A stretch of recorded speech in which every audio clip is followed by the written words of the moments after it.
जय हिंद दोस्तों। Types of fire हम लोगों ने इससे आगे वाले वीडियो में बात किया था। Type A, type B, type C के बारे में हम लोगों ने जाना था अच्छे तरीके से। इसके बाद आज हम लोग बात करेंगे टाइप डी के बारे में। टाइप डी है हमारा मेटल फायर।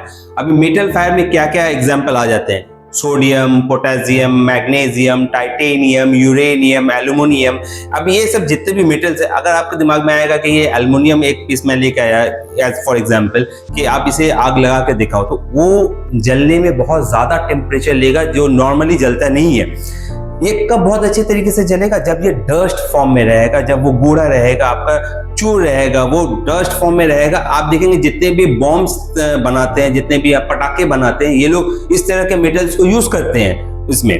इसके बाद जो टाइप आता है वो है type F. F for kitchen fire, कोई फायर भी बोलता है, किसी किसी कंट्री में इसे के भी बोलते हैं, किचन फायर को। जैसे अगर हम लोग बात करेंगे के, तो ये दूसरी कंट्रीज में है, लेकिन इंडियन स्टैंडर्ड एक्ट में हम लोग इसे एफ बोलते हैं। एफ में किचन फायर आया, तो किचन में कौन सा फायर?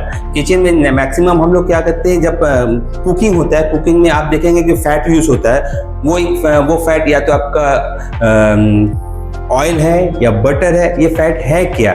ये हम लोग प्लांट से जो एक्सट्रैक्ट करते हैं, ये हम लोग एनिमल से जो एक्सट्रैक्ट करते हैं, वो हमारा घी, हमारा ऑयल, ये सब हमारा फैट है। जब इसमें आग लगती है, इस फायर को हम लोग बोलते हैं टाइप एफ। इसके बाद अगर बहुत से आप कंट्री देखेंगे लिख देते हैं इलेक्ट्रिकल फायर को, कोई सी लिख देता है। जैसे अमेरिका का NFPA अगर हम बात करेंगे तो उसमें आप देखेंगे C फॉर इलेक्ट्रिकल फायर लिखा रहेगा। अगर हम ऑस्ट्रेलिया में जाएंगे तो वहां पे E फॉर इलेक्ट्रिकल फायर लिखा रहेगा। लेकिन हमारे इंडियन स्टैंडर्ड एक्ट में ऐसा E फॉर या फिर C फॉर इलेक्ट्रिकल फायर नहीं है। इलेक्ट्रिकल किसी भी टाइप में आता नहीं है, लेकिन हम लोग उसे एक सिंबल के तौर पे वो दिया रहता है कि जो इलेक्ट्रिकल फायर यहाँ पे इन्वॉल्व है।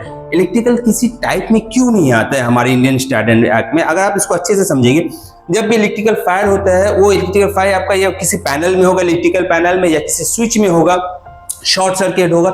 शॉर्ट सर्किट होने के बाद इलेक्ट्रिकल जो इक्विपमेंट है उसमें अगर आग लगेगा तो वो क्या है? एक्चुअली इलेक्ट्रिसिटी तो आप उसे किसी चीज में देख नहीं सकते हैं। वो एक वायर में या एक कंडक्टर में वो रन करता है, जिसके वजह से हम समझते हैं कि यहाँ पे इलेक्ट्रिकल है, इलेक्ट्रिसिटी है, फील कर सकेंगे उसे।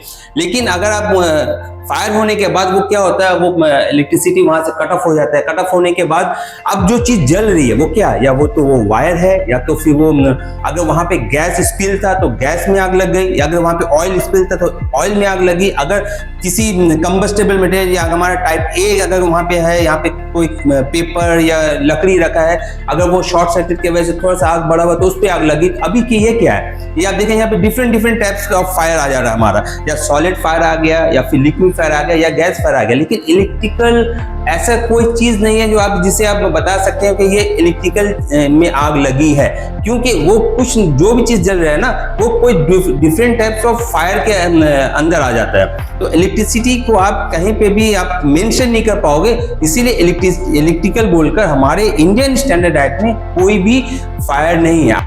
तो हमारे इंडियन स्टैंडर्ड एक्ट के हिसाब से हम लोग type A, type B, type C, type D and type F को ही मेंशन करेंगे और इसके बारे में ही अच्छे से जानेंगे। आपको अगर हमारी वीडियो अच्छी लगी तो हमें सब्सक्राइब करें, हमें फॉलो जरूर करें। धन्यवाद।